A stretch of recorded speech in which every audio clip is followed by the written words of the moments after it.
Our next review is going to be for the Disney Plus Marvel series, Your Friendly Neighborhood Spider-Man. Now, with this show, there were early reports that this show was Mhm, initially going to be freshman year of mhm, Spider-Man, which was going to tell basically a prequel story to Tom Holland's Spider-Man, which is in the MCU.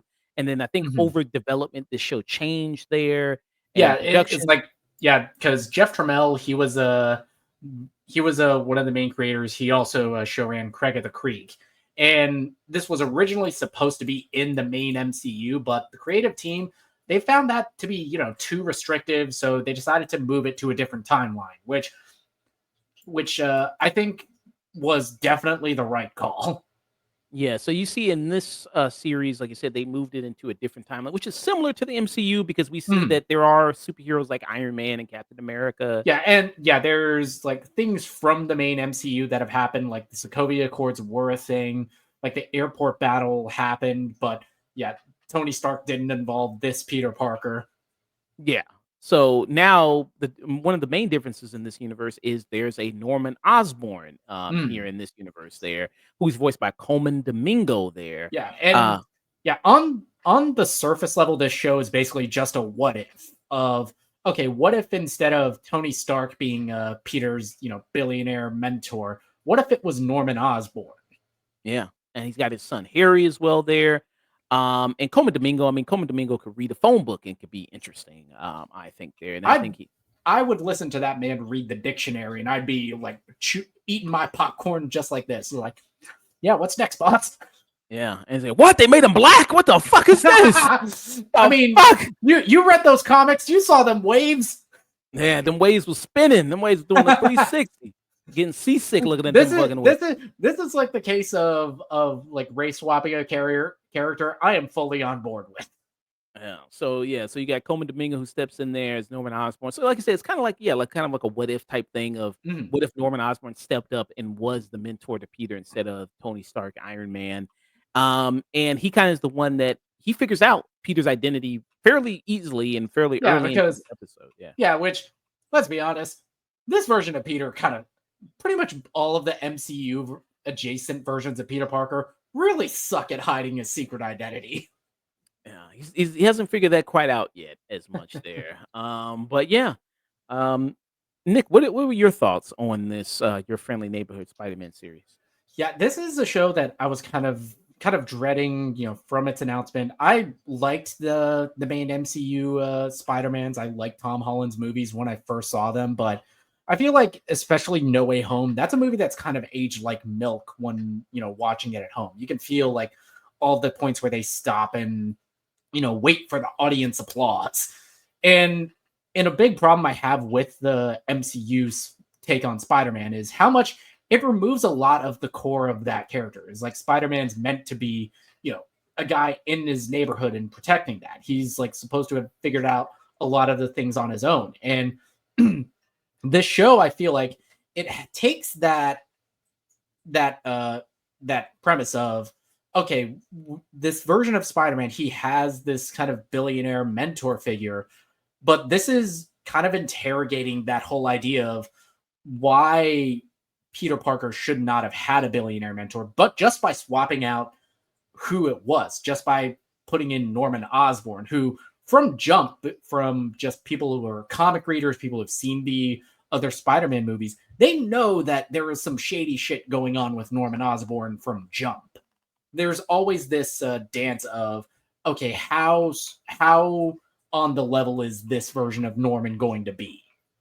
Mm, yeah, and he plays that because again, it goes to the I think performance of Coleman Domingo, and then also the writing of it of like, okay, is he a cool guy? Is he not? Is he really there Mhm. to help Peter? Does he just really want the best of Peter, and he's just like just a strict mentor? Like Mhm. kind of what's going on with that, and I think they play with that very nicely in this. And the show balances that beautifully, especially in episodes 3 and 4, where they do that whole yeah, Norman is going to be Peter's guy in the chair, and he starts like fully opening up Oscorp's tech to him, but also like trying to focus group Spider-Man and remove everything that is Spider-Man away from it. Yeah. It's just like kinda today, if you had Elon Musk in charge of Spider-Man, like, this is the lame shit he would do with there, like, with that. So, yeah, so I thought Hey, that was hey, hey, hey, hey. Don't insult Norman Osborn like that. His stuff at least works. true, and he's much smarter, and he is much, much smarter there.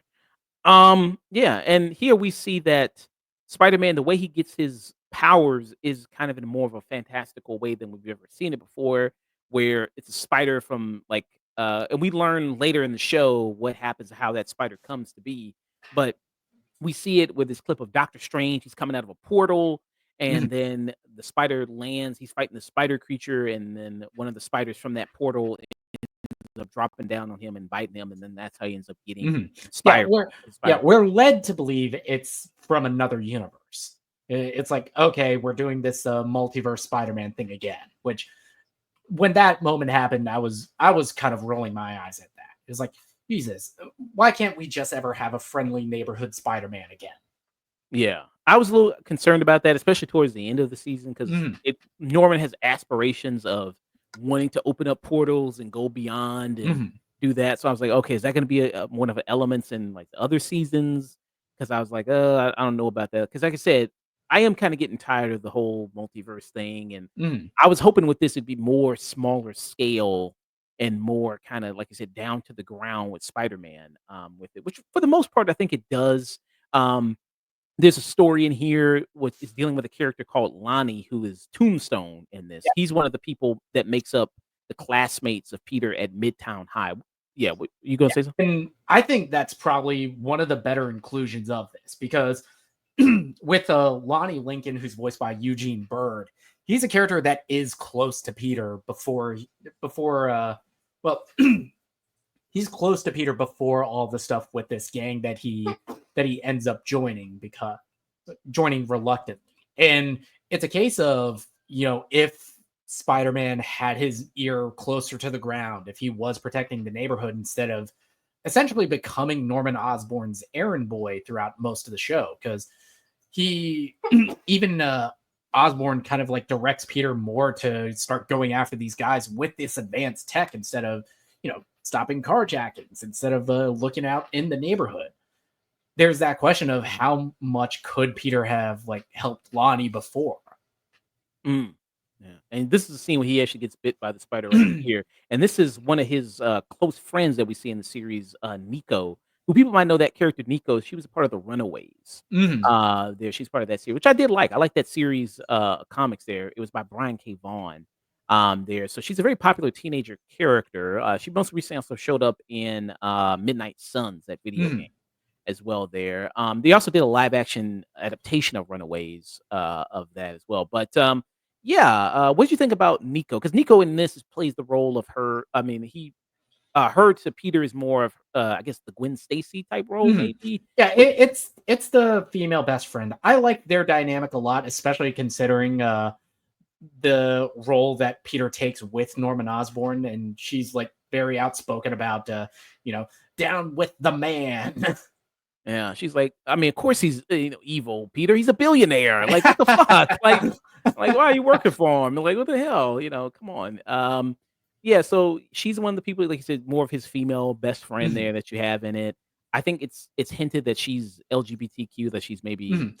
I think yeah, they imply it.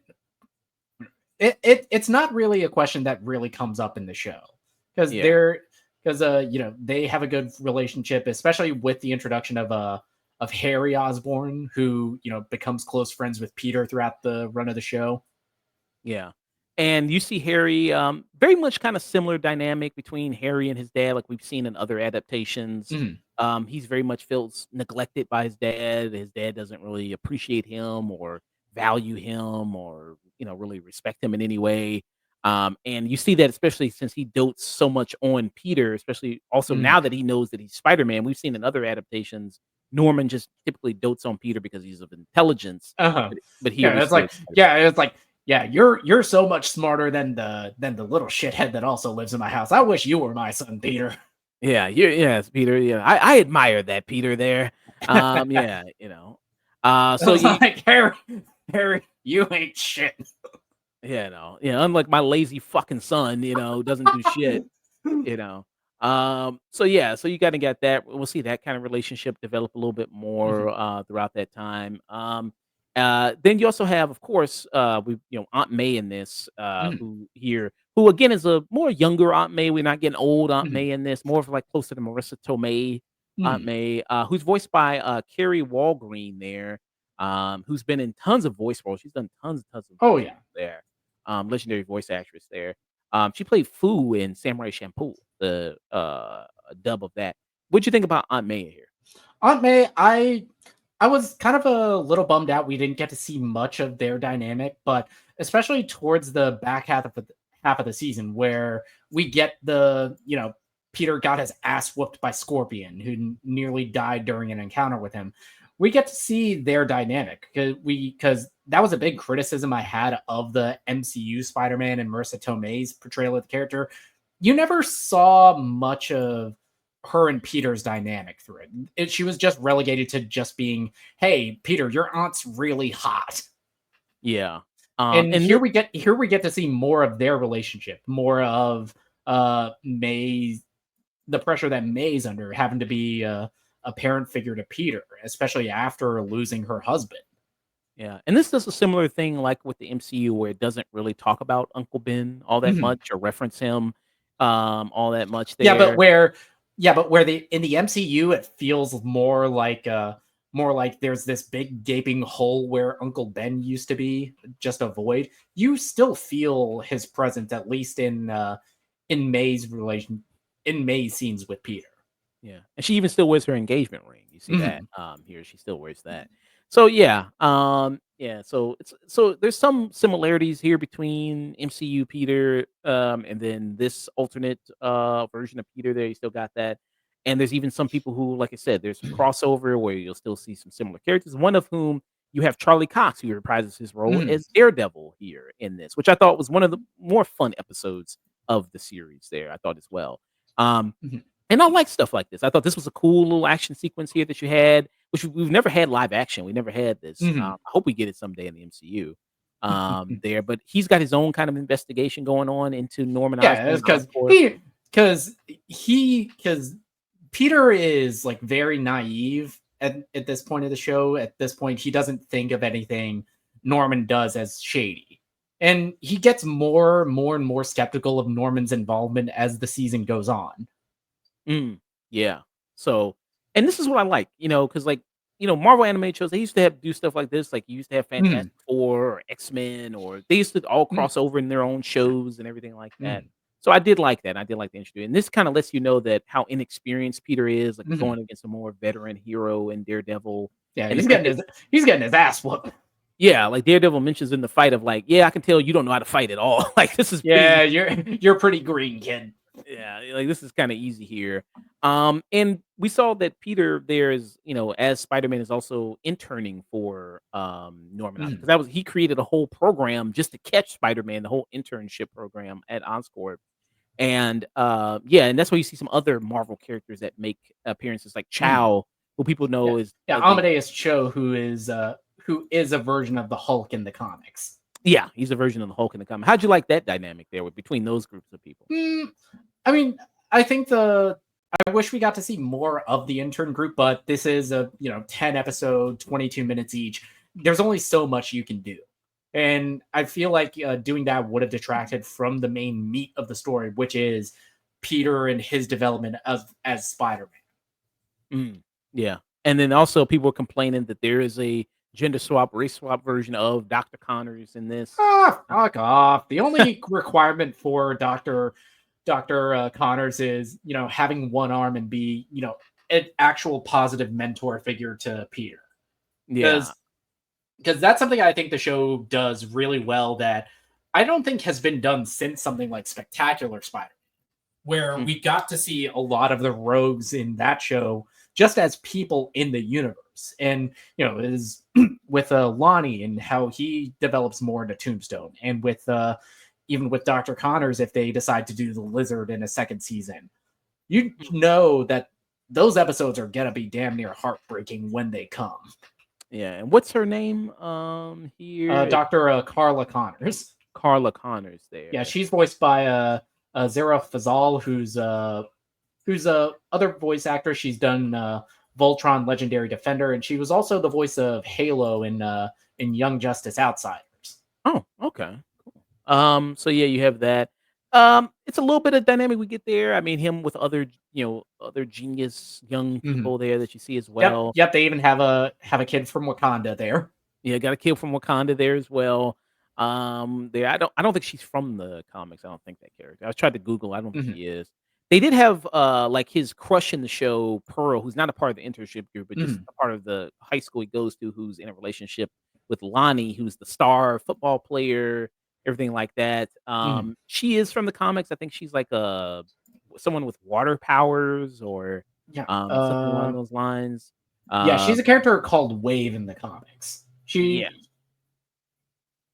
Yeah, Uh, Pearl Hagen, is her name there. It's voiced by Kathy Aang. And yeah, she's a character from the comics there. I haven't heard of her before, but they mhm, changed her to make her like Peter's she's basically the Liz Allen of this mhm, series, basically. Like how Laura Harrier was in No Homecoming, that's basically the purpose she serves here. And then like I said, they kinda hint that maybe also Nico has a little bit of a crush on Pearl as well mhm, towards the later part of the season because they start to grow closer because of what's happening with Lonnie, him more getting into the life of crime, which I thought that was probably one of the better arcs of the mhm. show, with Lonnie. Of you could definitely at first it starts off like, "Hey, I wanna protect my little brother because I don't want him to get absorbed in this Yeah, life of." and then he like starts to feel that brotherhood with the gang, and starts falling more and more into that life. Yeah. And just like, he's so burdened by these expectations of life and of what's on him and, of trying to be perfect all the time, of being a great student and being a great athlete and being a great son and being a great brother. It's like, here he's able to be, just, kind of more himself and kind of play down a little bit. And Mhm, that's really what wraps him up to the gang, other than just trying to protect his brother, which I thought was very interesting. And I think, to see where his character grows is going to be kind of heartbreaking a little bit. Also, another thing there, again, tragic story because, him and Peter, because there's no bully character in this. There's mhm. no Flash Thompson. Yeah, There's no, yeah, and that was a thing that in the MCU Spider-Man they had a that kid from Grand Budapest Hotel be Flash Thompson, which I thought spoke more to the times is like there's no real like that kind of bullying that goes on in today's society, really. mm, okay. It's more of social media bullying Mhm. nowadays, not really physical bullying. Yeah, they attack you psychologically, not so much physically. Yeah.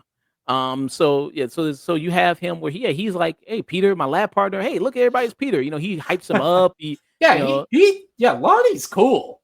yeah. Lonnie's cool as fuck. And, yeah, he's so cool that Peter can't even hate him for dating the girl he wants. He's like, "Well, damn, I It's like, kinda get it." damn, damn. It's I understand. It's you like know I can't like you, but I understand. "Hell, I'll date you too, man. Damn, I mean, you just that fucking cool, man." It's like, okay, so you can't even hate him for that. And, like, they do a good introducing some other villains from his rogues gallery. Scorpion also, I think, he's very threatening in this. Mm. You have Scorpion who beats the shit out of Peter. Oh yeah, Uh, yeah, yeah. he Damn near kills him in like one of the episodes, which I didn't think the show was gonna go that hard because they show in that same one he like impales a guy with his tail. Yeah, that was awesome. There's Otto Octavius there, Mhm. who also shows up. Who, he's the person making some of the tech there for some criminals, and there's like a rivalry between him and Norman, much like how it Mhm. was other things. Mhm. Um, Animation wise, people are kind of saying like this animation looks janky, it looks It bad. it What do you think? that was a thing that it took at least until for me like the third episode to really get used to because it's going for this this look of okay we're like straight out of the comic books and the animation is fairly stiff, but I think in its action set pieces, especially towards the final episodes, it really starts to come into its own and it really starts to sing as far as its animation goes. Yeah, I don't think it's the best when it comes into. I mean, Mhm. I would prefer a different animation style.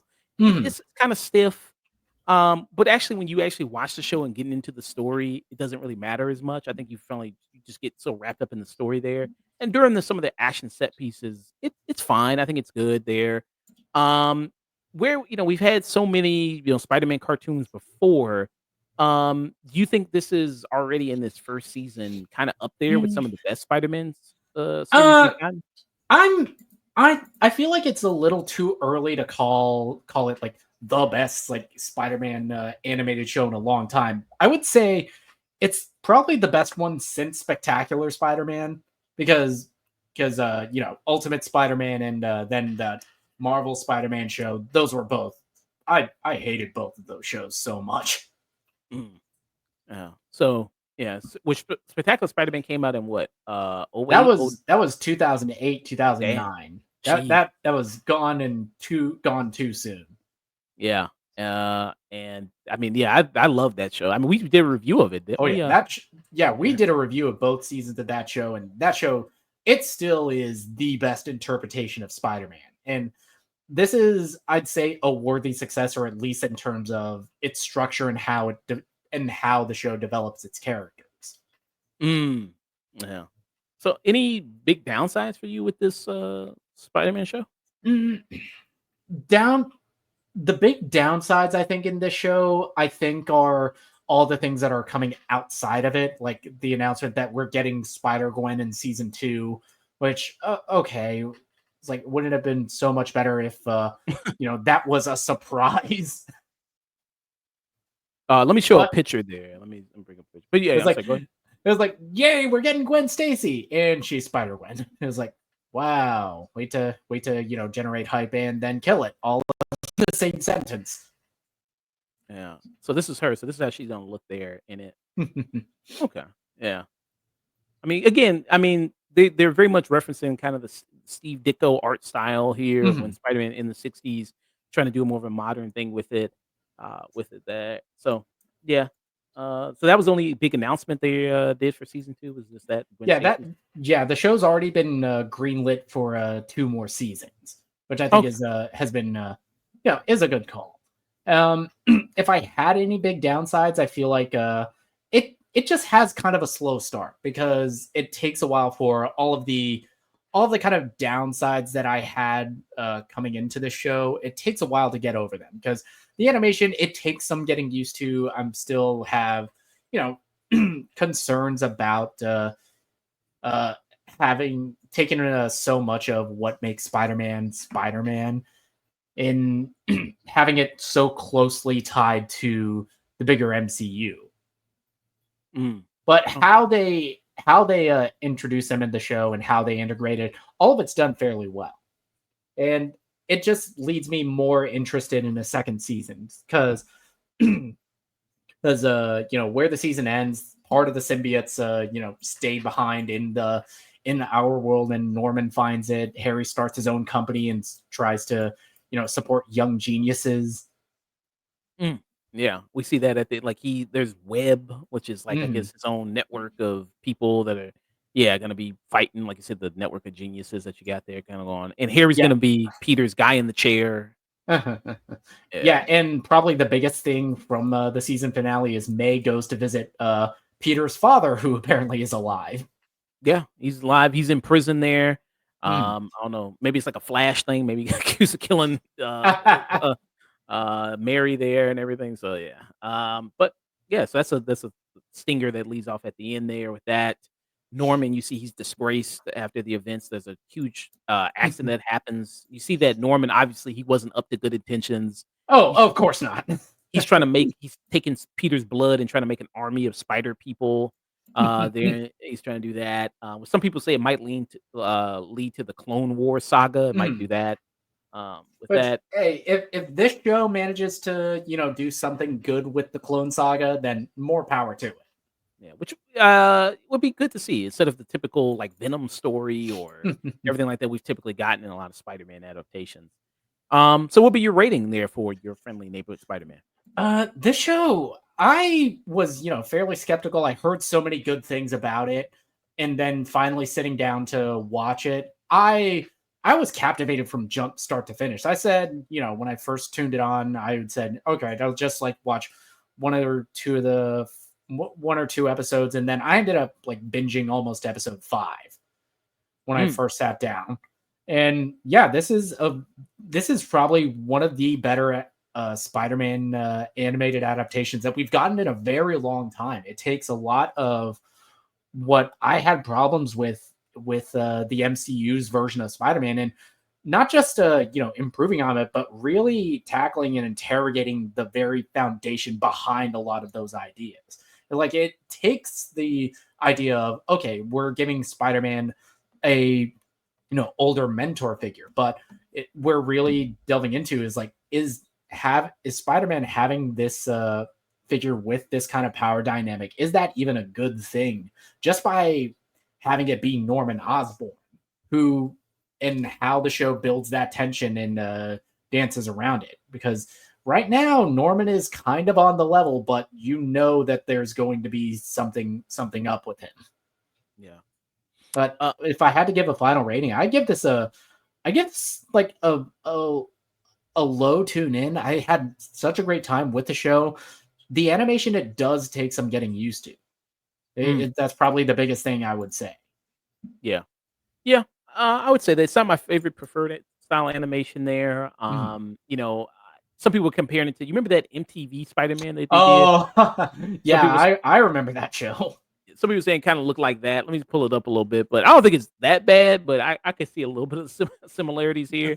This is the opening for it. Let me see. Boom, right It there. is very 2000s.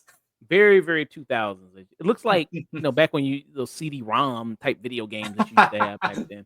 But I think I had like a DVD of a couple episodes of this. yeah, this was it. I do think it is one of the better Spider-Man series that we've gotten in a while. Like, you talked about the Ultimate Spider-Man that we got. Um, and then wasn't it like also like a Spider-Man and the Avengers or Spider-Man and his friends or something like that Uh, recently? yeah, It's I like think it Spider-Man was and just like Shield or something. yeah, I think it was like Marvel Spider-Man, which like had a bunch of Shield and a lot of those characters coming into it. Yeah. So it's kind of been some weaker ones. So I think it's definitely better than those ones. I loved Spectacular Spider-Man. I mean, it's one of my favorite Spider-Man. I Mhm. think it's even better than even the 2 seasons we got. I think it's better than the Spider-Man show from the '90s. I think it's better than that one. So I That do, that is a hot take I agree with.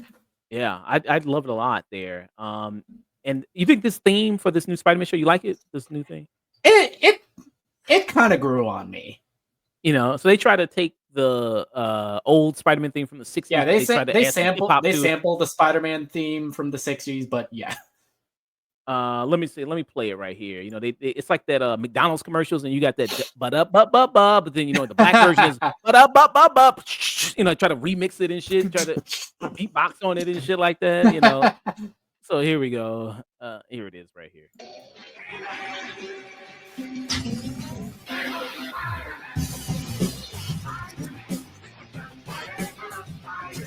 It's kind of corny. Now you hate it. Now you're like, "Ah, nah, fuck this." I'm playing it. Now you're like, "Ah, fuck this." You was just like, "Ah, it's alright." Now I play it. Now you talking about, Ah, this shit's corny. so I don't know. I think it's a little cute, a Yeah, little charming there. yeah, it's charming. Yeah. So yeah, you kind of got that going. But yeah, so I like the show. Like the animation was kind of a thing. I was like, oh, I don't know how it's gonna be, but I think once you get into the story, I like the cast of characters going on. Can't wait to see how they develop, like Nico, Pearl, Lonnie, his journey with his character. They set that up really nicely. Yeah, I mean, also Spider-Man, along with Spider-Man, you also have to have a good cast of characters, like his Mm. friends, his whole social network there, the villains, and I think they do a good job of sending like Dr. Octopus, Otto Octavius there. And I think they do a good job at that with this series.